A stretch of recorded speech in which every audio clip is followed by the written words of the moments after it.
dans tout ce qui va être trésorerie, frais et charges qu'on peut avoir dans une entreprise, est-ce qu'il y en a qui sont parfois oubliés ou qui passent un peu à la trappe dans les calculs prévisionnels ou autres, des choses comme ça?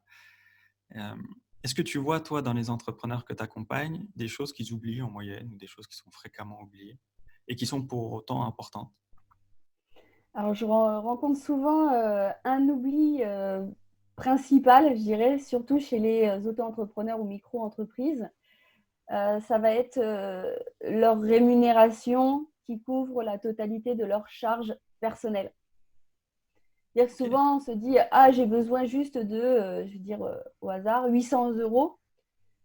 Il n'y a pas de problème avec ça, c'est bon. En plus, ça passe dans l'entreprise. Oui, mais sauf, est-ce que ça couvre, ces 800 euros, couvre votre vie au quotidien? Et souvent, le problème, il est là.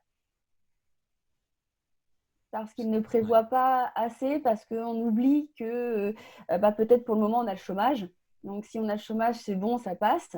Oui, mais si tu n'as plus le chômage, qu'est-ce que tu dois avoir réellement? Ouais, on est d'accord.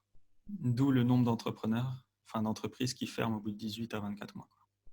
Tout à fait. Parce que Pôle emploi, c'est bien. Il faut le prendre en compte, s'appuyer dessus, mais il ne faut pas le considérer comme un acquis et donc, du coup, en profiter pour y aller tranquillement. Non, c'est justement le point, je dirais en fait qu'il ne faut pas prendre en compte les aides, même carrément en fait, au-delà de prendre en compte, je dirais plus qu'il ne faut pas prendre en compte toutes les aides qu'on peut avoir et partir du principe qu'on commence à zéro et qu'il faut gagner tant.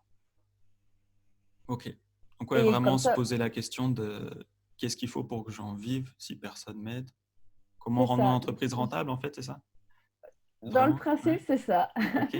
Tout à fait. Comment rendre mon entreprise rentable sans compter sur les autres, en fait. Quand je parle des autres, c'est-à-dire de l'État, de l'URSSAF, des aides qu'on pourrait avoir à la création et aussi des fois tout au long de la vie de l'entreprise.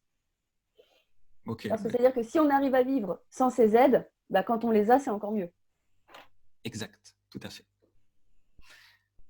Donc ouais, être un entrepreneur qui a une entreprise, vraiment quoi. Pas qui est sponsorisé par les impôts, c'est ça? C'est ça l'idée? Non, je dis ça comme ça, je C'est ne pas moi vise qui l'ai personne en dit, hein, particulier. mais Non, t'inquiète, les gens ok. ont l'habitude. Je J'espère. sais, je sais. Ouais. En même temps, après, il faut dire les choses concrètement. Si aujourd'hui, par exemple, pour ne citer que, les agriculteurs sont en grande difficulté, c'est parce que les subventions rentrent dans leur, enfin, est considéré comme chiffre d'affaires. Mm. Et forcément, quand les subventions s'arrêtent, parce que l'Europe a décidé, ne serait-ce que pour citer que leur cas, hein, a décidé d'arrêter les subventions, forcément, ils ne sont plus du tout rentables. En fait, ils n'y étaient pas rentables. On est Et du coup, d'accord. ça faussait les chiffres. Donc, pareil pour les entrepreneurs, si on ne veut pas se retrouver dans les situations très délicates que rencontrent les agriculteurs, ne pas fonctionner pareil, autant se servir malheureusement de cette erreur. Alors, je ne parle pas de l'erreur spécifique de l'agriculteur en lui-même, mais du système qui a fait que les agriculteurs se sont reposés dessus parce que c'était possible. Ouais. Donc, Faire voilà. attention au marché sur lequel on se lance et aux contraintes du marché. Tout à fait. On ne Ouais. peut pas se lancer sans connaître un minimum les normes et les lois que son marché impose.